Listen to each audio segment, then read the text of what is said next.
This is the Sales Bible Podcast, episode 274, Selling is an Away Game, an interview with Lance Tyson.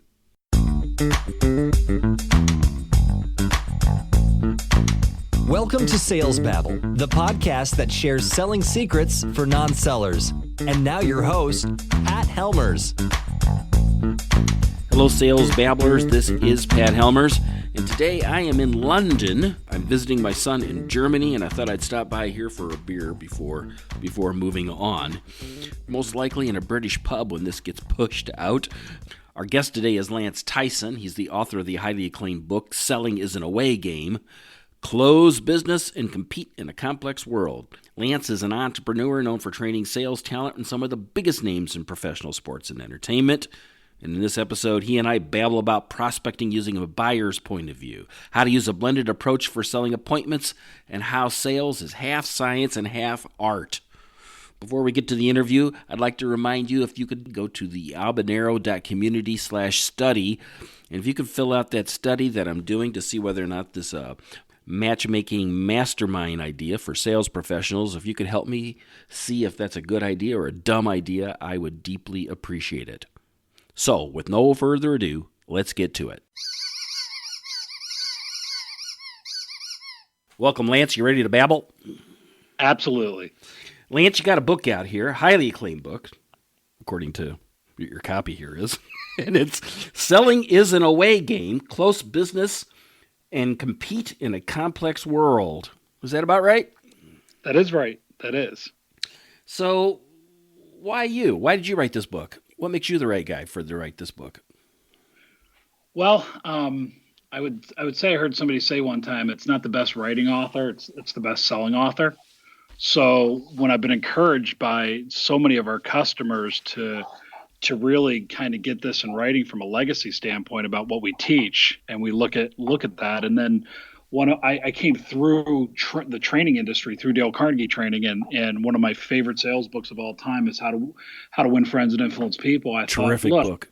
Yeah, no, everybody in business should read that book. Probably one of the first things they should do. So I decided to kind of put it in writing, and we wanted something ultimately to go along with all the training we did as another way to learn. So that's why we ultimately got it done. What do you mean it's an away game? Selling is an away game. Yeah, everybody asks that question. It's think about it this way. A lot of people either watch sports, play sports. A lot of people watched Tiger yesterday. Was that terrific or what? No doubt. Oh, my goodness. A little bit of redemption, especially for the old guy like me. I'm like 5 years older than he is. I said, all right, a 43-year-old can get it done. I said, that's good. That was just terrific. And I know we're segueing here, and who knows when this is going to be published later in the summer. But that was probably that's easily the best Masters I've ever seen, and I've watched many of them through the years. No doubt. He a lot of redemption for him personally and professionally. That's why I applaud him. I kind of like that never quit. He got it done and kept plugging away. A lot of surgeries, a lot of personal stuff, and he got it done. So, and if you think about selling as an away game, back to your original question, I think what's happening in sales right now, well, first of all, playing an away game is just tougher, right? Any sport you've ever played, in your home football field where the divots are, where it pitches, basketball, where to bounce the ball, swimming, how hard you can come off that kick turn on your own wall, but you play an away game, the away team has the advantage. And what's happened in sales today that's different than when you and I started, and even for business people, right? That whatever product or service you're trying to move, whatever business you're trying to create, whatever you're trying to sell, the buyer at this point or your prospect has access to as much information as you do. So right, wrong, or indifferent, good, bad, or ugly. And right now, our job as a salesperson or as a business person is to understand our audience and get in their head as quick as we can. So no longer as salespeople or business people do we hold the secret lock and key for the information. Buyers have as much information as we do. So it's an away game from that point. It happens in the buyer's mind. Yeah, there's a statistic that says something along the lines like 60% of the sale happens long before they ever talk to a salespeople person. Exactly. Because they've been looking online. They've been shopping online. Yeah, you're exactly right. I saw a stat the other day that somebody will look at 3 or 4 like previews of a free app before they even download it. Like they'll look at like contribution bias. They'll look at reasons why they should do it. So they make an argument for themselves too, which takes us to an away game again. So sales is an away game. I believe so, and that's why it seems salespeople and business people seem to really grasp onto that concept that they have to know their audience. Yeah, and you're on their field when you're when you're doing a sales call, when you're talking to them on the phone. It's their time. And, Exactly. Yeah, that's a good way to see that. Like, how have you seen this in your personal life? How do you know that this is true? It seems Well, intuitively true, but how do you know it's true? Well, you think about it from just a B2C standpoint. Number one, from a B2C standpoint, we'll go and look at all kinds of reviews. We'll look at Yelp. You and I were just talking about a podcast microphone. Well, my folks went out and looked at 3 different podcast microphones about a year ago, of which one was better for what. So we were prepared before we went to Amazon or Best Buy, right? You look at the business world. One of our good customers is a company called Waggle. They're a startup. They're kind of a glass door for employees inside of a company. So this company Waggle, before they even took on any investment money, they just really knew what the audience was looking for and how people wanted to give their opinions inside of companies and outside of companies, and how they were able to raise their money. You look at now the Golden State Warriors are a good customer of ours, and so are right now we're out at the new LA stadiums. And before, when people come in to look at to buy new seats, and these are very expensive PSLs, so people just don't buy this stuff online. These are 50-year investments. If those salespeople there aren't soliciting the opinion of a buyer before they walk in, then they can't really tailor it. So we're seeing it all over the place because we're seeing all these objections people are running into earlier than they ever had before, that come way before a presentation. So when we started to look at different parts of the market where this was really true, even we call it like the prime effect or the app effect, people do a lot of homework first, even in simple sales. So if we don't address that with how we sell, we're going to be upside down.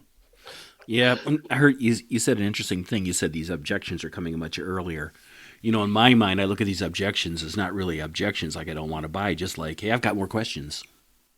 Yeah, there's no doubt. Because remember, there's marketplace driven objections, and they revolve around 4 things: cost, price, value, and budget. And all those words are very different. Value's perceived, right? So you got to kind of really know what the person's looking for before you even start. They're coming earlier now. They're different types of objections, but they're coming way early. What's some examples of where you've been able to use this? That's a good question. The biggest place we've been able to use this is anytime we go into to customize sales training for any type of company, right? So if it's like most recently, we're talking to a billboard company, so they have billboards all over the country. And we talk early with their executive team, like, hey, where do your people struggle? And you see they struggle getting the door, winning an appointment. Like you said earlier, the hardest sell ever made is somebody's time. It's their time, right? So you're seeing it there. You see objections also come out because everybody's trying to speed up everything they do. If I get one more email or LinkedIn message from a company that's trying to set appointments for me, I'll scream, right? So everybody's trying to speed the sales process up front. And for any business, like if it's a B2B business, getting time off of somebody's calendar becomes very critical to your ability to pitch, right?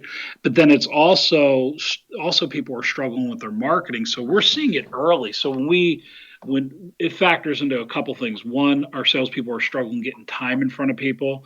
2, our pitches don't seem very unique. What's our unique value proposition, right?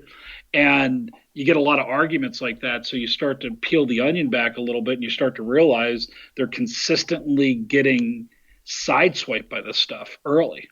And that's kind of why we start to change our process, because we start to realize all the training we do, it's really changed a lot. And you think about it, it's changed a lot because it's even how we communicate's changed. I mean, I got a 20-year-old son, an 18-year-old son. These folks date just by looking at somebody's picture and swiping. They misinterpret things because they post stuff on their Snap story or Instagram, and they get on, they get a like, and they confuse that with with people really liking them, I just think they're freak shows at the end of the day. People don't like you; they just like your picture. It's a gaper delay, right? So all these things have all these speed moves, right? Have really slowed us down. They're not speed moves. It's actually harder to do things. I think it was easier getting an appointment 10 years ago than it is today. More info. It's so complex now. Like I could be communicating with someone on LinkedIn IN message. I could be sending them an email. I could be texting them. That's something I never used to do with clients. I mean, these aren't clients yet. These are prospects, right? You're texting them like, I'm at the coffee shop in 15 minutes. I'm early. I'm like, in your text, and then you can't remember where, and this becomes a CRM nightmare. You can't remember where was that last of the 3 places I talked to them that I sent that message. I knew I'd sent them an email. Oh no, it was on Facebook Messenger. Oh my god! Well, no, it's confusing. But here's the other thing. Think about what you're saying, Pat. It's not only confusing. Then people want to know what the rules are. Like we were just with a client. We're with the Los Angeles Dodgers on last Tuesday and Wednesday, and we were with Los Angeles Football Club on Tuesday. And I had several people, I would say about 5, go, well, what's the rule? Like, what do you do first? And I said, there's kind of is no rules to how you communicate as long as it's not illegal. Yeah. It's not as long as it's not illegal, immoral, and ethical. Everything has to be on the table. You know what I mean? It kind of depends on what they want. That's kind of why I'm so flexible. I would not have chosen that. I'd be an email for everything, or I'd be on the phone for everything. But that's not my choice. Right. It's their choice. Yeah, like I prefer text, right? So like I think I'm the last text guy. But then everybody's communicated on also on LinkedIn. It's really crowded, and like, what are the rules of engagement? I had one guy hit me up on LinkedIn. He goes, are you going to respond? It was a salesperson. He goes, I've looked at your company. I said, no, I'm probably not going to respond in a positive way because you don't even have a picture of yourself on LinkedIn. Makes me a little nervous. He had like a character. He goes, that wouldn't work on Tinder if there was no pet photo. Exactly. It would never if it wasn't. So. But we got to, like you said, we got to consider all these ways to communicate.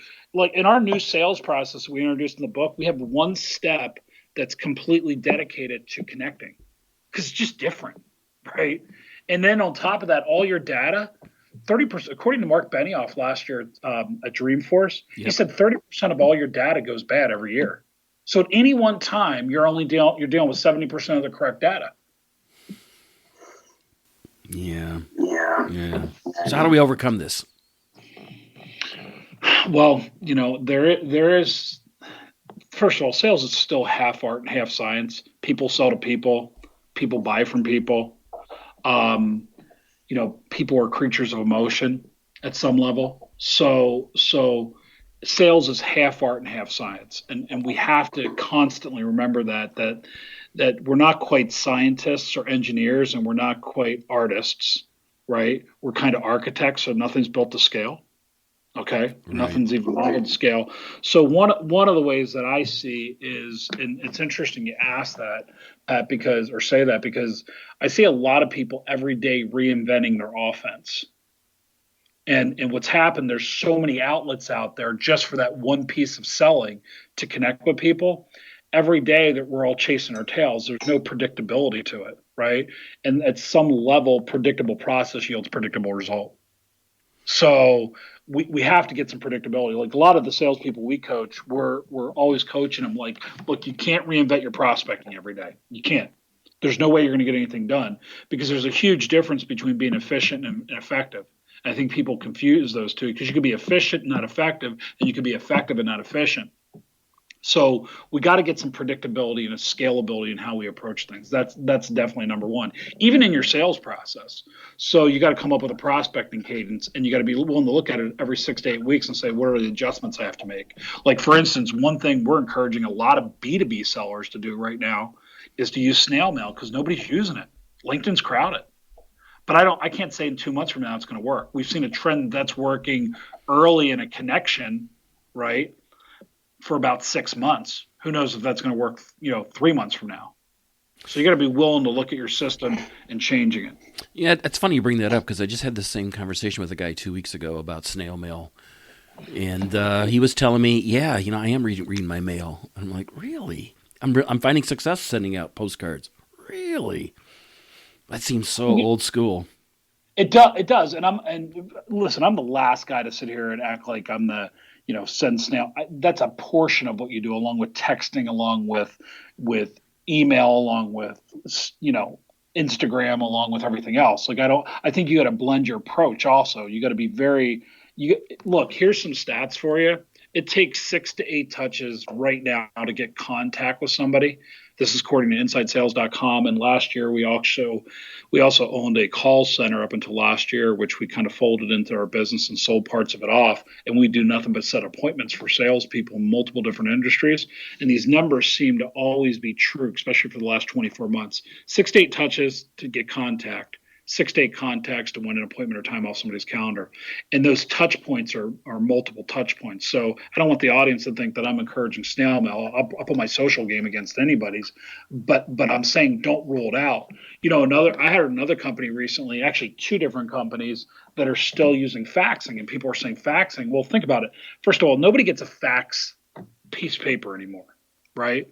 But when a fax shows up, 85% of people still have fax numbers. It shows up differently on your iPhone. The borders are different. That might just be enough to get somebody's attention. So I wouldn't necessarily rule it out, right? No. Though I don't have a fax. I'm not saying being the fax guy. Although I used to sell to a heavily fax-based industry. And there's still industries like that. But you bring a good point. See, like something we commonly do. We're doing you send them an IN message on LinkedIn, then you send them an email, and then you send them a voicemail that said I left you an email, and the email said I left you an instant, and you just kind of keep doing that. And I think what's important that you said, and was worth underlying, it's taken you guys 6 to 8 times to connect with somebody, right? Yep. It does. And like you just said, it's a blended approach. So the messaging everybody has to hear, not tune off. No, I didn't say get it back into the snail mail game. And I didn't say the facts. I said, look at your multiple punches: jab, right cross, uppercut, elbow if needed. Yeah. I like that. Yeah. So if you were to give our audience some advice that they could take action on, and this conversation has been mostly about prospecting. Yeah. What's something they can do right now to see a difference this week? Well, I think number one, and this analogy seems to fit if you look at your audience, whether it's, a startup company where you're product heavy, sales poor, you're looking how to pitch investors, or you're a salesperson. I think you got to come to grips with a sales process. And this analogy seems to work. Like, look, we hear a lot about healthcare today and how much people struggle with the concept and how hot a political topic it is. Think about it's so hot, but think about a dental office or a doctor's office. There's a few things that happen consistently every time. So when you walk into a dentist or doctor's office, immediately they qualify you. They ask you for a payment up front. They ask you for your insurance or your copay. Right? They're going to render service before you walk. You're going to pay for services before they're rendered. And then you go in that next room, and a nurse practitioner, a hygienist comes in, and they evaluate you. They go past the present, right? And you don't walk in with a sore throat and they say, hey, you got throat cancer. They look at everything, right? Look at your weight, height, gender, race, all those things. And they look at your past or your future. Doc comes in and confirms that. They evaluate, they diagnose, and they practice, right? They make a guess. Here's what I think we should do. Then they prescribe, and they talk to you about the prescription. They dialogue with you. And then they close you out. So I would love that audience to start thinking, how do I qualify and really understand who my buyer is? And then how do I bring them through a prospect that gets a process that gets them to reflect so that they ultimately can buy your product or service? Because ultimately, think about it, they buy the product of your product or the service of your service, but not your product or service. What is it that they're buying? And you find that out in the beginning. So I would have them really look at those things this week. That's a great metaphor. You sound like you're an advocate of the playbook, of a sales playbook. I 100% it. Predictable process, predictable result. You can't guess at everything. And I'm not even a process guy, but I know that's set me free as a salesperson, as a business person, that there is scalability to process. I like it. Very good. Lance, how can people find you online?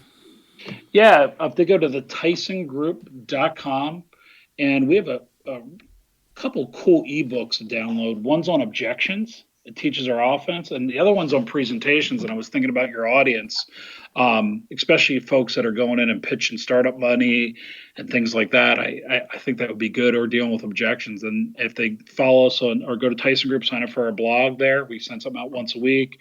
At Lance Tyson on Twitter. Connect with me on LinkedIn or Instagram at the same.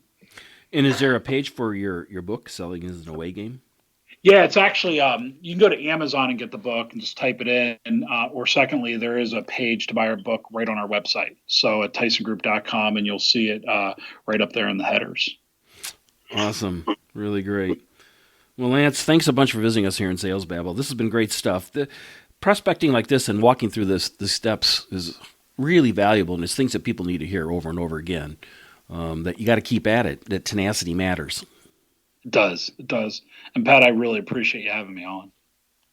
Really enjoyed talking to Lance on the podcast, and afterwards we talked about the Masters and Golden State, and this was just before their loss to the Raptors. Oh, Canada. We kept talking about the difficulty of selling things that people don't need to have. Is that you? Are you selling things that people don't need? I'd love to hear how you're able to enroll buyers, because that's a pretty tough problem. To connect with Lance and all the links that we spoke about in the episode, you can find him in the show notes at www.salesbabble.com/274. If you got a question, you got a comment, don't hesitate to reach out and connect with me. Even though I am in the UK right now, soon going to Paris, I am keeping up on my email. Go to the salesbabble.com homepage, click on the Babble Me button, and leave me a message. That's all I got for this week, folks. Until next week, take care and have a highly successful and a profitable selling day.